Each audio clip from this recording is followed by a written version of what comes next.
ഇറാനിൽ വീഴുന്ന ഓരോ മിസൈലും പുകയുന്നത് നമ്മുടെ ഇന്ത്യയിലെ അടുക്കളകളിലാണ് എന്ന് പറഞ്ഞാൽ നിങ്ങൾക്ക് വിശ്വസിക്കാൻ സാധിക്കുമോ? അതൊക്കെ അവിടെ കിടക്കുന്ന മിഡിൽ ഈസ്റ്റിലല്ലേ, നമുക്കെന്ത് വരാനെന്ന് കരുതിയിരിക്കാൻ ഇനി നമുക്ക് സാധിക്കില്ല. 2028 ഫെബ്രുവരി 28 തുടങ്ങിയ വലിയ യുദ്ധം ഇപ്പോൾ വെറും ഒരു വാർത്തയല്ല, നമ്മുടെ പോക്കറ്റിനെ ബാധിക്കുന്ന പച്ചയായ സത്യമായി മാറിയിരിക്കുകയാണ്. ഗുജറാത്തിലെ കണ്ട്ലയിൽ നിന്ന് വെറും 550 നോട്ടിക്കൽ മൈൽ ദൂരം മാത്രമുള്ള ഇറാൻ നമ്മുടെ വെറും ഒരു വിദേശ സുഹൃത്തല്ല, മറിച്ച് നമ്മുടെ സമുദ്ര അതിർത്തി പങ്കിടുന്ന തൊട്ടടുത്ത അയൽക്കാരനാണ്. പക്ഷേ ഈ അയൽപക്കത്തെ തീ അണയ്ക്കാൻ നമ്മൾ വൈകുന്നുണ്ടോ? നമ്മുടെ നാവികാഭ്യാസത്തിന് അതിഥിയായി വന്ന ഇറാന്റെ ഏറ്റവും പുതിയ യുദ്ധക്കപ്പൽ ഐറിസ് ദേന ശ്രീലങ്കൻ തീരത്ത് തകർക്കപ്പെടുമ്പോൾ യുദ്ധം നമ്മുടെ ഉമ്മറപ്പടിയിൽ എത്തിക്കഴിഞ്ഞുവെന്ന് നാം തിരിച്ചറിയണം. അറബിക്കടലിന്റെ ആഴങ്ങളിൽ നിന്ന് കുതിച്ചുയർന്ന ഒരു mark 48 torpedo Islamic republic of Iran നാവികസേനയുടെ സദേൺ ഫ്ലീറ്റിലെ മൗജ് ക്ലാസ് ഫ്രിഗേറ്റ് ആയിരുന്ന ഐറിസ് ദേനയെ നെടുകെ പിളർത്തി. വെറും 2 മിനിറ്റ്.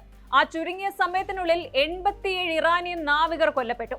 ഇന്ത്യയിൽ നടന്ന മിലാൻ 2026 നാവികാഭ്യാസത്തിൽ പങ്കെടുത്ത് സന്തോഷത്തോടെ മടങ്ങിയവരായിരുന്നു ഇവർ. അമേരിക്കൻ ഡിഫൻസ് സെക്രട്ടറി പീറ്റ് ഹെഗ്സെറ്റ് ഇതിനെ വിശേഷിപ്പിച്ചത് എ ക്വയറ്റ് ഡെത്ത് എന്നാണ്. എന്താണ് സമുദ്രത്തിനടിയിൽ ശരിക്കും സംഭവിച്ചത്? എന്താണ് ശരിക്കും ഇറാനിൽ സംഭവിക്കുന്നത്? ഇന്ത്യ ഇതിനെ എങ്ങനെ നേരിടണം നോക്കാം. സംഭവം നടക്കുന്നത് മാർച്ച് 4 പുലർച്ചെയാണ്.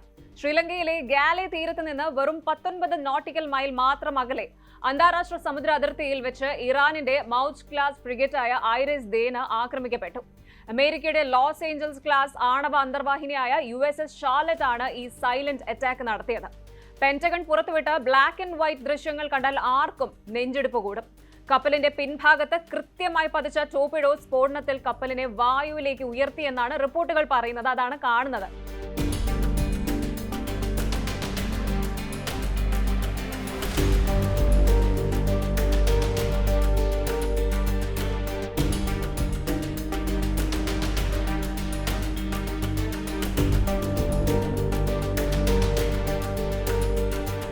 കപ്പലിലുണ്ടായിരുന്ന 180 പേരിൽ 87 പേരുടെ മൃതദേഹങ്ങൾ ശ്രീലങ്കൻ നാവികസേന കണ്ടെടുത്തു.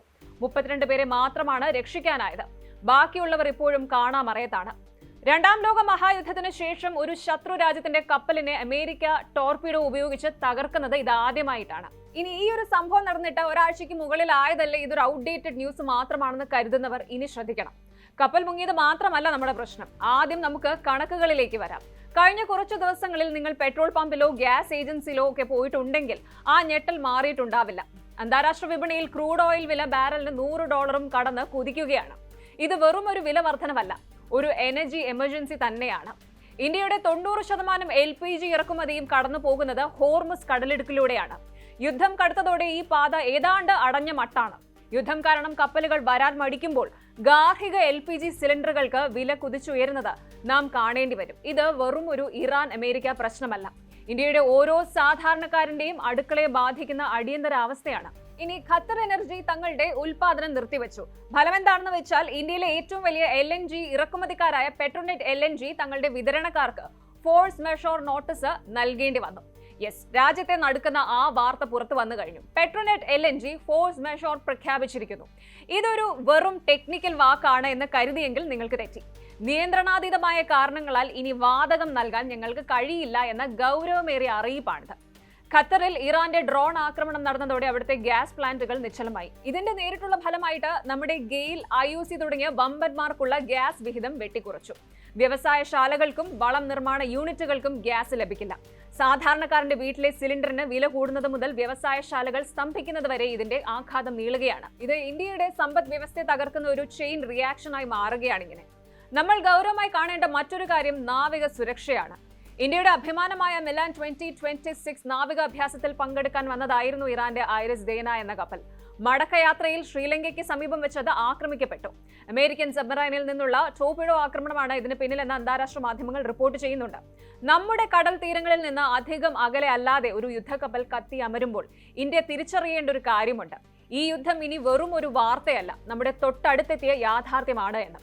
സമുദ്രാതിർത്തി പങ്കിടുന്ന ഇറാൻ എന്ന അയൽക്കാരൻ യുദ്ധകളമാകുമ്പോൾ അതിന്റെ പ്രകമ്പനം ഇങ്ങ് കൊച്ചിയിലോ മുംബൈയിലോ ഒക്കെയുള്ള നമ്മുടെ നാവിക താവളങ്ങളിലും എത്തും. ശത്രു രാജ്യങ്ങളുടെ സബ്മറൈനുകളും ഡ്രോണുകളും നമ്മുടെ സമുദ്രമേഖലയിൽ സ്വൈരവിഹാരം നടത്തുന്നത് തടയാൻ ഇന്ത്യൻ നേവിക്ക് തങ്ങളുടെ തന്ത്രങ്ങൾ അടിമുടി മാറ്റേണ്ടി വരും. ഇത് വെറും ഒരു നിരീക്ഷണത്തിന്റെ സമയമല്ല, മറിച്ച് വളരെ വളരെ സ്ട്രോങ് ആയ പ്രതിരോധത്തിന്റെ കാലമാണ്. ഇനി നമുക്ക് കുറച്ച് തന്ത്രപരമായ കാര്യങ്ങൾ നോക്കാം. പ്രമുഖ ഭൗമതന്ത്രജ്ഞനായ ബ്രഹ്മ ചെല്ലാനി നിരീക്ഷിക്കുന്നത് പോലെ ഇറാനെ വെറും ഒരു മിഡിൽ ഈസ്റ്റ് രാജ്യമായി കാണുന്ന നമ്മുടെ ശീലം മാറ്റേണ്ടിയിരിക്കുന്നു. 2019 അമേരിക്കൻ സാങ്ഷൻസ് ഈ ഉപരോധങ്ങളെ പേടിച്ച് നമ്മൾ ഇറാനിൽ നിന്നുള്ള എണ്ണ ഇറക്കുമതി നിർത്തി. നമ്മൾ പിന്മാറിയ ആ ഗ്യാപ്പിലേക്ക് കൃത്യമായി നടന്നു കയറിയത് ചൈനയാണ്. ഇന്ന് ചൈനയ്ക്ക് ഇറാനിൽ നിന്ന് കുറഞ്ഞ വിലയ്ക്ക് എണ്ണ ലഭിക്കുന്നു. കൂടാതെ ഇറാന്റെ സമ്പദ് വ്യവസ്ഥയിൽ $400 ബില്യൺ വമ്പൻ നിക്ഷേപമാണ് ചൈന വാഗ്ദാനം ചെയ്തിരിക്കുന്നത്. നമ്മൾ ഉപരോധങ്ങളെ പേടിച്ച് മാറി നിൽക്കുമ്പോൾ നമ്മുടെ മൂക്കിന് താഴെ ചൈന തങ്ങളുടെ സ്വാധീനം ഉറപ്പിക്കുകയാണ്. ഇറാൻ കൈവിട്ടു പോയാൽ അത് ഇന്ത്യയുടെ അഫ്ഗാനിസ്ഥാൻ, മധ്യേഷ്യൻ മോഹങ്ങൾക്കേറ്റ വലിയ തിരിച്ചടിയാകും. കാര്യം ഇങ്ങനെയാണ്. ഇന്ത്യയുടെ gateway to central Asia എന്ന് വിശേഷിപ്പിക്കപ്പെടുന്ന ചബഹാർ തുറമുഖത്തിന്റെ കാര്യമാണ് ഏറ്റവും കഷ്ടം. പാകിസ്ഥാനെ ആശ്രയിക്കാതെ അഫ്ഗാനിസ്ഥാനിലേക്കും മറ്റും എത്താൻ നമുക്കുള്ള ഏക വഴി ഇതാണ്. 2024 നമ്മൾ 10 വർഷത്തെ കരാറിൽ ഒപ്പിട്ടെങ്കിലും ഇപ്പോഴത്തെ ബജറ്റിൽ ചബഹാറിനുള്ള ഫണ്ട് വിഹിതം കുറച്ചത് വലിയ ചർച്ചകൾക്ക് വഴിവെച്ചിട്ടുണ്ട്. യുഎസിന്റെ ഉപരോധ ഭീഷണി നിലനിൽക്കുന്ന സാഹചര്യത്തിൽ ചബഹാറിൽ നിന്ന് ഇന്ത്യ പിന്മാറിയാൽ ചൈന ആ പ്രദേശം വിലക്ക് വെച്ച് സ്വീകരിക്കും. International north south transport corridor INSTC എന്ന വമ്പൻ പദ്ധതിയുടെ ഭാവി പോലും ഇറാന്റെ സഹകരണത്തെ ആശ്രയിച്ചാണ് ഇരിക്കുന്നത്.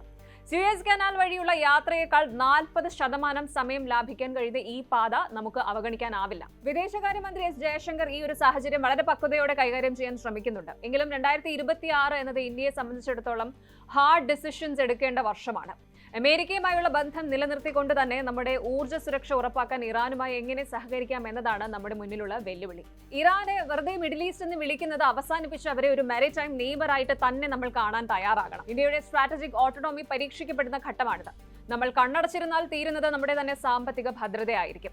ചുരുക്കത്തിൽ ഇറാനിലെ യുദ്ധം ഇന്ത്യക്ക് വെറും ഒരു കാഴ്ചയല്ല, അത് നമ്മുടെ ഇന്ധന വിലയെയും വിദേശ നയത്തെയും നാവിക സുരക്ഷയും ഒക്കെ നേരിട്ട് ബാധിക്കുന്ന ഒന്നാണ്.